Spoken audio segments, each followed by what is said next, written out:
Abangan sa Congress News. Ilang panukalang batas hinggil sa pag-amyenda ng bank secrecy law sa bansa, inaprubahan ng House Committee on Banks and Financial Intermediaries. Committee on Appropriations Chairperson Micaela Angela Mica Swansing tiniyak na malinis ang naprobahang 2026 budget sa Kamara at walang mga nakatagong insertions dito.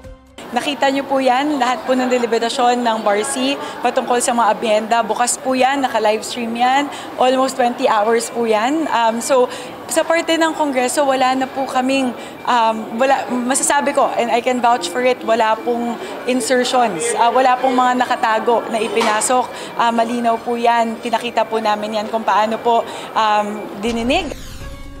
Resolusyon na layong ratipikahan ng International Labor Convention No. 188 o ang Work in Fishing Convention 2007 formal nang inadopt ng Kamara.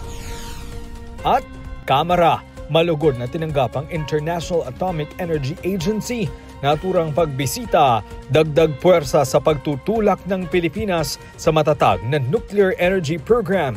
Ayon kay House Speaker Faustino Boji D. III, tutukan lahat ng yan mamayang 5:30 ng hapon dito lang sa Congress TV at IBC.